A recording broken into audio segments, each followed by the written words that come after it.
Harry Truman estaba bebiendo bourbon con el presidente de la Cámara de Representantes, Sam Rayburn, cuando sonó el teléfono. Eran las 5:25 p.m. del 12 de abril de 1945. Steve Early, el secretario de prensa de Roosevelt, estaba en la línea con instrucciones que lo cambiarían todo. «Venga a la Casa Blanca de inmediato», dijo Early. Su voz temblaba, «y entre por la entrada principal de Pennsylvania Avenue». Truman preguntó qué había pasado. Early no quiso decir nada por teléfono. «Solo venga ahora».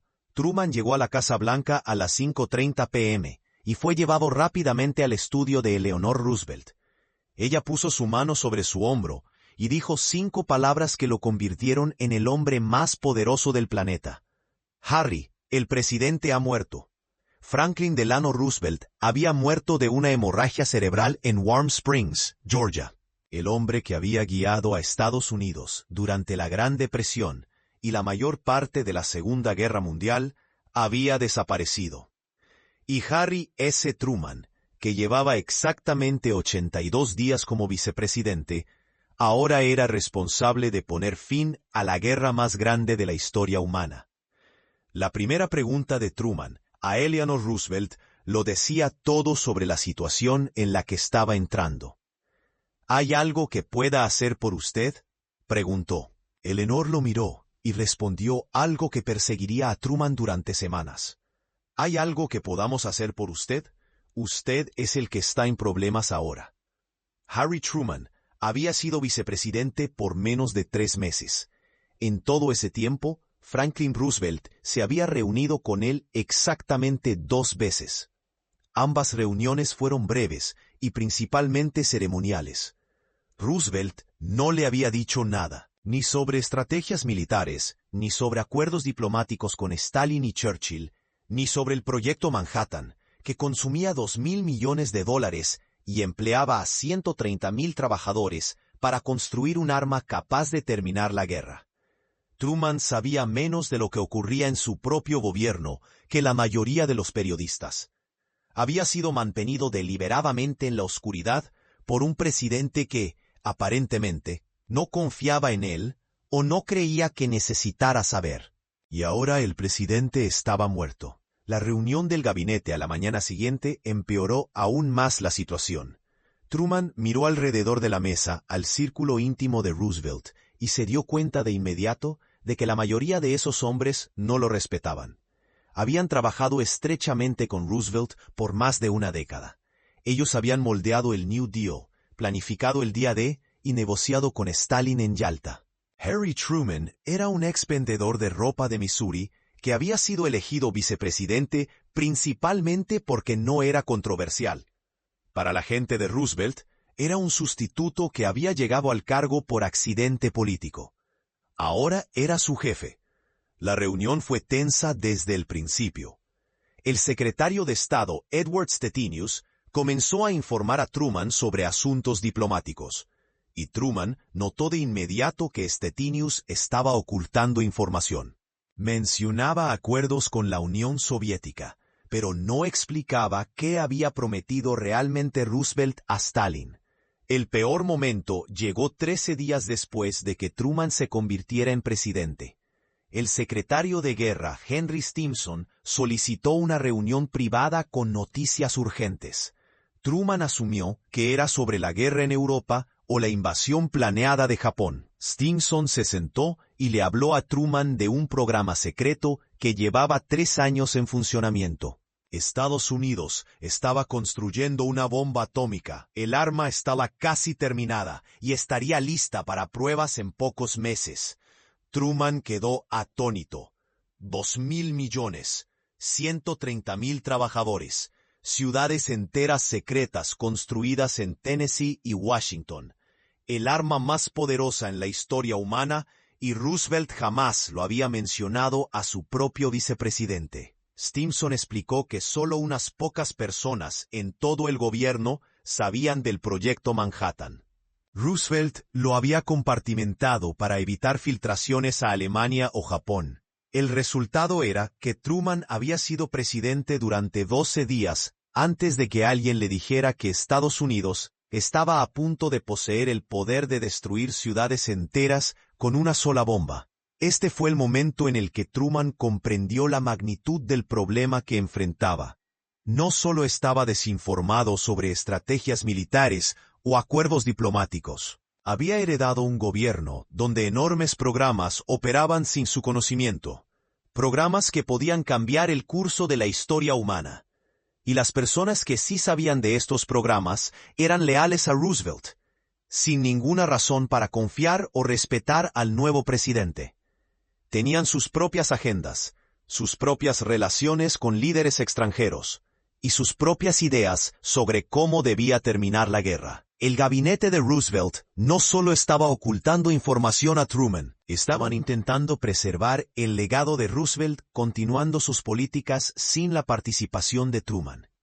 El secretario del Tesoro, Henry Morgenthau, tenía planes para la Alemania de posguerra que Roosevelt había aprobado. Esperaba que Truman simplemente firmara esos planes. El secretario de Comercio, Henry Wallace, era aún peor. Wallace había sido vicepresidente de Roosevelt de 1941 a 1945, antes de ser reemplazado por Truman. Creía que él debía haber sido presidente en lugar de Truman. Wallace no ocultaba su desprecio y seguía impulsando sus propias ideas de política exterior, que contradecían las directrices de Truman. El fiscal general Francis Biddle era otro leal a Roosevelt, que trataba a Truman como una molestia temporal. Apenas reconocía su autoridad en las reuniones del gabinete, pero el miembro más peligroso del gabinete era el secretario de Estado Edward Stettinius. Stettinius había sido el elegido personal de Roosevelt para manejar las relaciones diplomáticas con Stalin y Churchill. Había asistido a la conferencia de Yalta en febrero de 1945, donde Roosevelt, Stalin y Churchill acordaron secretos sobre la Europa de posguerra.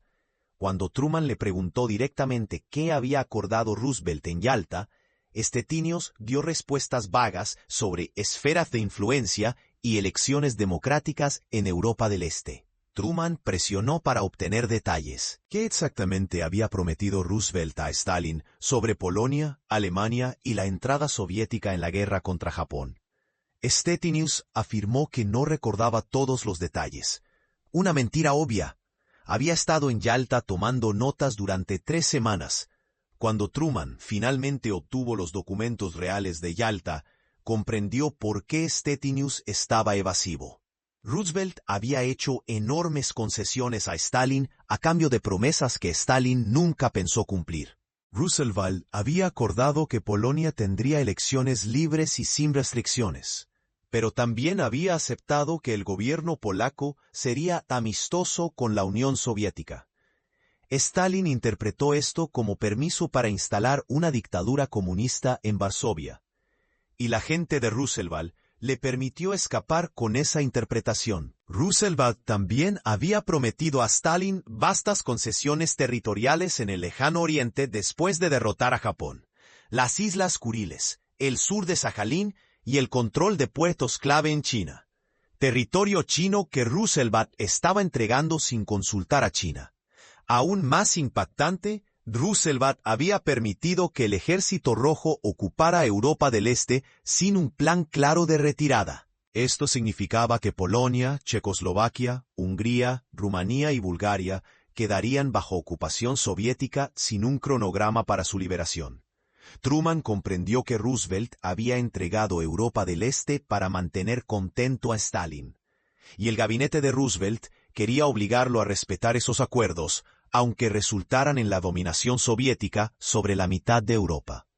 En ese momento, Truman decidió que el círculo íntimo de Roosevelt tenía que irse.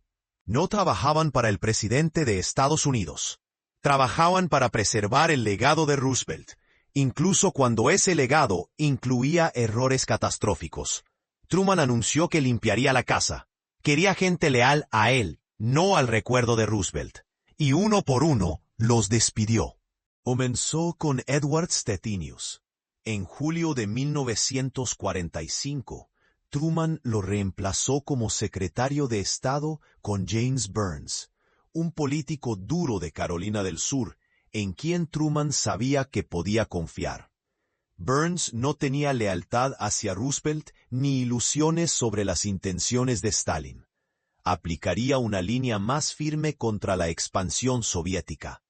El siguiente fue Henry Morgenthau. Truman lo obligó a renunciar en julio de 1945 y lo reemplazó con Fred Vinson, un congresista de Kentucky que comprendía que la Alemania de posguerra debía reconstruirse, no destruirse. El plan de Morgenthau habría convertido a Alemania en un desierto agrícola. Vinson entendía que una Alemania fuerte era necesaria para contrarrestar el poder soviético en Europa. El fiscal general Francis Biddle fue despedido en junio de 1945. Truman lo reemplazó con Tom Clark, un tejano que se enfocaría en la seguridad interna en lugar de preservar los programas del New Deal. El secretario de Comercio, Henry Wallace, duró hasta septiembre de 1946, cuando Truman finalmente lo despidió por criticar públicamente la política exterior del presidente. Para finales de 1946, casi todos los que habían trabajado estrechamente con Roosevelt estaban fuera. Truman había construido un gabinete completamente nuevo, leal a él y alineado con su postura cada vez más firme contra la expansión soviética. La reacción política fue exactamente lo que los asesores de Truman habían predicho. Los demócratas liberales acusaron a Truman de traicionar el legado de Roosevelt. La prensa publicó artículos cuestionando si Truman era lo suficientemente competente para ser presidente. Los leales a Roosevelt dieron entrevistas insinuando que Truman estaba destruyendo todo lo que FDR había construido. Henry Wallace realizó una gira de discursos atacando la política exterior de Truman. Argumentaba que Truman estaba siendo demasiado agresivo hacia la Unión Soviética y que Roosevelt habría encontrado una forma de cooperar con Stalin. Los discursos de Wallace atraían a enormes multitudes de liberales que aún creían en la visión de Roosevelt de cooperación con los soviéticos. Incluso Eleanor Roosevelt, que había sido amable con Truman, inmediatamente después de la muerte de FDR, empezó a criticar sutilmente sus decisiones. Escribía columnas diciendo que su esposo habría manejado a Stalin de otra manera. Insinuaba que Truman estaba abandonando el sueño de Roosevelt de un orden mundial pacífico mantenido por las Naciones Unidas. La popularidad de Truman cayó. Una encuesta Gallup de noviembre de 1946 mostró que solo el 32% de los estadounidenses aprobaba su desempeño. Los demócratas perdieron el control del Congreso en las elecciones de mitad de mandato de 1946. Los analistas políticos comenzaban a debatir silenciosamente si Truman debía siquiera presentarse a la reelección en 1948. Pero Truman ignoró las críticas y continuó reemplazando a los hombres de Roosevelt con su propio equipo.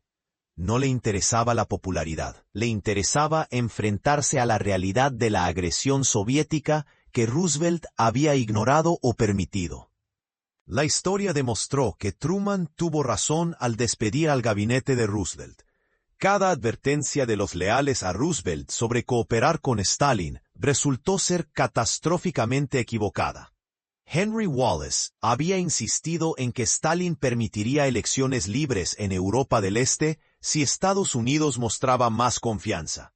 En realidad, Stalin instaló dictaduras comunistas en Polonia, Checoslovaquia, Hungría, Rumanía, Bulgaria y Alemania Oriental. No hubo elecciones libres. Solo ocupación soviética y represión política. Edward Stettinius había asegurado que Stalin respetaría los acuerdos de Yalta sobre el gobierno democrático de Polonia. Stalin instaló un gobierno títere en Varsovia y arrestó o ejecutó a los líderes de la resistencia polaca que habían luchado contra los nazis. Polonia permaneció bajo dominio soviético hasta 1989. Henry Morgenthau quería impedir que Alemania reconstruyera su capacidad industrial. La decisión de Truman de rechazar el plan de Morgenthau y reconstruir Alemania Occidental llevó al milagro económico alemán de los años 50. Una Alemania Occidental próspera y democrática se convirtió en la piedra angular de la OTAN y en el principal contrapeso al poder soviético en Europa. El Plan Marshall, diseñado en 1947 por el nuevo secretario de Estado de Truman, George Marshall, reconstruyó Europa Occidental y evitó que los partidos comunistas tomaran el poder en Francia e Italia. Si Truman hubiera escuchado al gabinete de Roosevelt, que quería castigar a Alemania y seguir cooperando con Stalin, Europa Occidental habría quedado devastada y vulnerable a la influencia soviética.